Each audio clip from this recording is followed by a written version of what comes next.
That's one small step for a man, one giant leap for mankind. That's probably one of the most famous words ever spoken.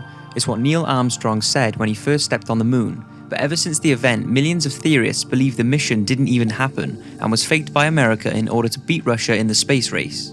Some say it was filmed in a Hollywood studio, and others say it was staged deep inside Area 51. But here are 5 things many people to this day say prove the moon landing was a complete hoax. The American flag movement.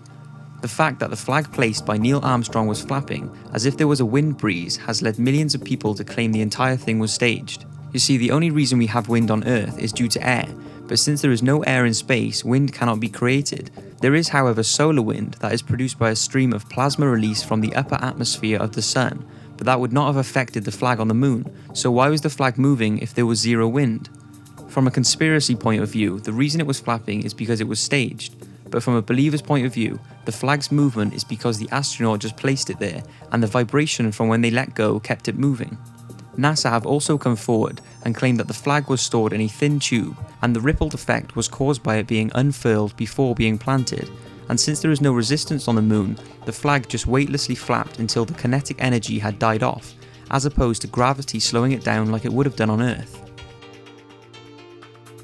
Very clear footprints in the moon's surface.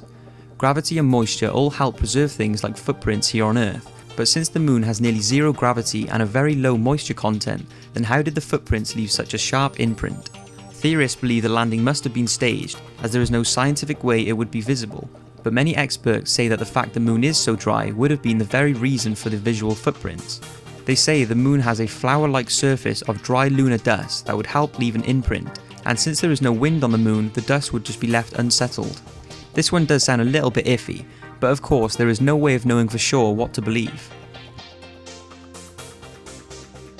No stars. How come there are no visible stars in the background? If you were on the moon, there would be no clouds present, so surely stars would be highly visible, so this must be a black backdrop.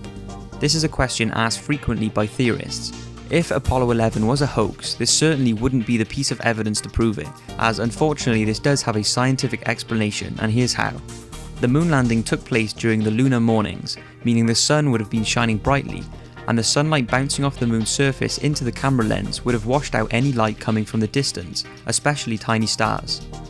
NASA say when you're on the moon you have to block the landscape from your vision to see any notable stars. It is the same concept as the stars not being as visible in a big city as opposed to the countryside.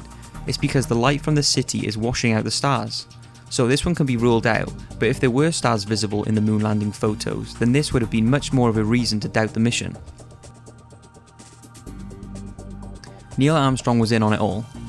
Neil Armstrong, who sadly died in 2012 at age 82, gave very few interviews after his 1969 moon landing, and the fact that Neil seemed to avoid talk about the moon landing caused theorists to conclude he was of course lying and finding it hard to keep the truth from the public eye.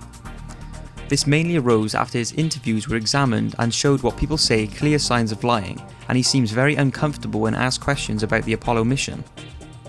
That's one small step for a man, one giant leap for mankind. When asked about that quote, he said he hadn't planned it, and it just came out after he touched down on the moon. But not so long after his death, his brother announced that it wasn't entirely off the bat, and that Neil had pitched in the line before he left for the mission. Does this prove the moon landing was a hoax? Of course not, but it would be good to know why Neil did lie to the public about the famous words. Here is a fun fact about Neil. In May 2005, Armstrong became involved in a bizarre legal battle with his long friend and barber of 20 years, Mark Sizemore. After cutting Armstrong's hair, Sizemore sold some of it to a collector for $3,000 without Armstrong's knowledge or permission. The crosshairs. The theory? In several NASA photos, it's apparent that crosshair markings from the camera lens are imprinted behind some objects, a result from editing and tampering with the images by adding objects into the staged photographs. From a conspiracy point of view, pictures were taken of the fake moon landing, which included the crosshairs from the camera. Several objects, like the moon buggy you can see here, were then photoshopped in after to create a more realistic image, hence the reason the objects are in front of the crosshairs. It sounds somewhat believable, but there is also a very good reason this could have happened that cannot be overlooked. The reason is due to overexposure, meaning anything would be blurred out and unseen. It's a similar concept to the stars not being visible like I said in Theory 3. Here is an example of an overexposed image. You can see the crosshairs are visible in all areas apart from the overexposed bright white star. But again, there are arguments on both sides. But the biggest question is though, do you think America put the first man on the moon? Thanks for watching, see you in the next video, and feel free to subscribe for new videos every week.